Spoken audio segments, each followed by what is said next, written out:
But since we're in Japan, let's start with Japan. And Professor Tsuchiya, could you provide us a kind of overview of how the economic security situation looks from Japan and what its current sort of challenges are? Yes, Japan's economic security has become more important in recent years. This is due to increased geopolitical risks, rapid technological innovation, and supply chain vulnerabilities exposed by the COVID-19 pandemic. Key challenges include ensuring a stable energy supply, securing critical minerals like rare earths, preventing advanced technology from leaking out, and strengthening cybersecurity measures. To address these challenges, Japanese government has passed the Economic Security Promotion Act. This law is designed to protect vital infrastructure, improve the management of sensitive technologies, and encourage the diversification of supply chains. In addition, comprehensive economic security strategy has been developed to balance national security with economic growth. This strategy relies on public-private partnerships and international cooperation, underscoring the need for coordinated national efforts. That's an interesting point at the end there too, the coordinated national efforts, because I mean, I've reported about Japan as a journalist for some years, and I think historically Japan has probably been one of the more keenly aware countries when it comes to national economic security. At the same time, I think a distinguishing factor in some of these recent efforts has been the awareness that Japan is not necessarily just protecting its own economic security as one nation sealed off from the world, but rather it's part of a broader network of connected markets and connected countries that includes allied countries like the United States and other important economic partners. So could you tell us a little bit about the partnership aspect of this and how relations between Japan and let's call them the Western countries, for lack of a better term, are changing and developing within this context of economic security?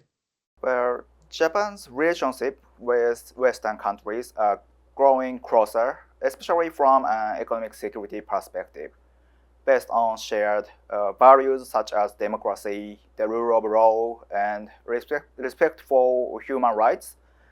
Japan is deepening cooperation in several key areas. For example, Japan has established the Japan-US Economic Policy Consultative Committee, also known as the Economic 2+2 with the United States. This committee improves economic security and technological cooperation, addressing issues like supply chain resilience and technological innovation. Moreover, with the European Union, Japan is strengthening collaboration in free trade, environmental issues, and digital domains through the Japan-EU Strategic Partnership Agreement. Through these efforts, Japan and Western countries coordinate policies and take a leadership role in establishing international rules and standards, promoting a stable and open international economic order. Can you give us a couple of concrete examples? For example, if you're talking about U.S.-Japan cooperation in the 2+2, I mean, are there particular industries that they're focused on, particular things that I think, are Japan-US specific rather than sort of issues of global concern? Where are we seeing the most movement? Due to those increases of the risks of economic security, the Japanese government has passed the Economic Security Promotion Act, as I said. And the strategy autonomy and strategic indispensability is very important key issues to approach. Those approaches help reduce external pressure and strengthen Japan's influence towards the world. Are there specific industries that Japan is particularly concerned about or investing in, for example?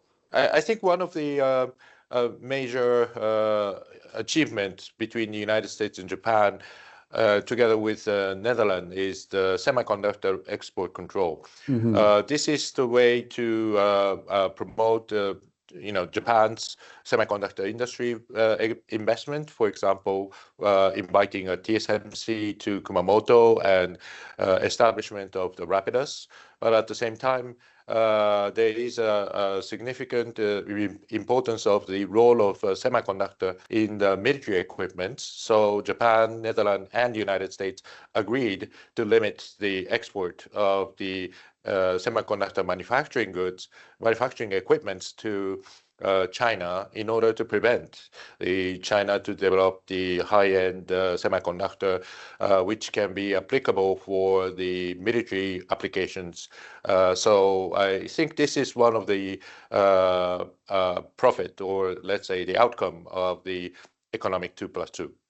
So we have sort of growing cooperation among like-minded countries on one hand, with an understanding that beyond the limits of that walled garden, as it's been sometimes labeled, these cooperating countries will be careful about how far the technology goes beyond that.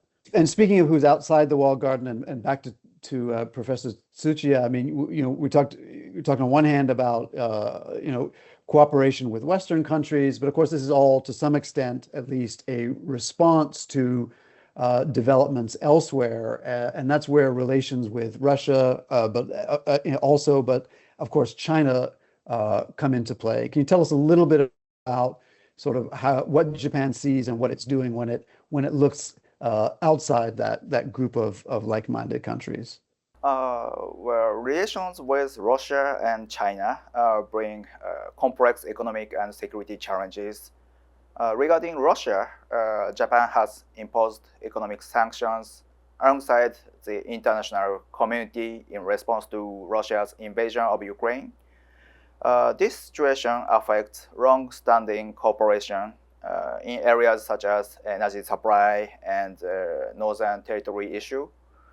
Still, Japan continues to address security concerns while keeping dialogue channels open, recognizing that diplomatic engagement is very important. On the other hand, regarding China, economic interdependence remains deep, but security challenges are growing. These include the East China Sea issue, cyber attacks, and human rights issues. So Japan seeks a constructive relationship with China while taking steps to better manage sensitive technologies and review supply chains from economic security perspective. In addition, Japan is enhancing cooperation to realize a free and open Indo-Pacific through the Quad security dialogue with the United States, Australia, and India. So this initiative supports shared values and strategic interests, helping to boost regional security and stability. And you talked about this balance between maintaining a cooperative relationship with China, in particular on the economy, where of course the Japanese and Chinese economies are closely tied together, while at the same time recognizing that China represents a challenge in terms of national security. Maybe Professor Suzuki, if I could get your comment here. I mean, that seems like you talked at the very beginning about economic security being the intersection between economics and national security. It feels like there's like a fundamental balancing act, maybe even a dilemma for Japan there. Could you describe it a little bit and tell us kind of what the real fundamental thinking is here on kind of the balance of cooperation and concern vis-a-vis China? Well, of course, there are sort of a contradiction of the economic interest and the security interest. On the one hand, the security interest is to make sure that the East Asia or the regional stability will be maintained. And in order to do so, we need to balance the power between these major actors. Meanwhile, economically speaking, we are more investing in China. China is the largest trading partner for Japan, and I think this is extremely important for the Japanese companies to find the source of growth. China is the largest market in terms of the growth in a variety of sectors.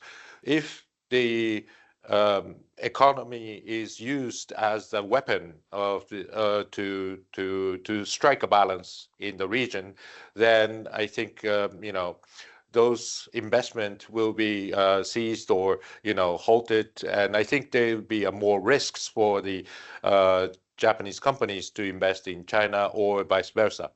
So I think this balance is extremely difficult for the companies. If the companies are restricted to invest or trade with China, then that will lose all the economic opportunities. Whereas if the industry are so free to do trade with China, then it will increase the vulnerability of the Japanese security. So it requires the balance or the tight relationship between the government and the private sector, and it needs to have more deeper dialogue of how to achieve the balance between the security and economic interest.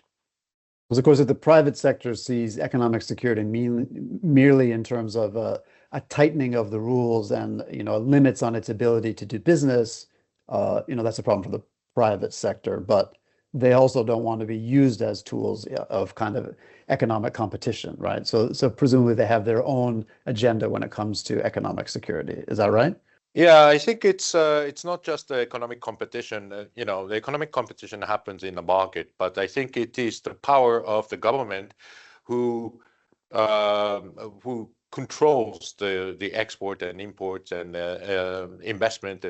All these instruments are in the hands of the government, and therefore, if there is a much more stronger security concerns implied in the use of economy, then that will be it would lose the balance between the security and economic interest.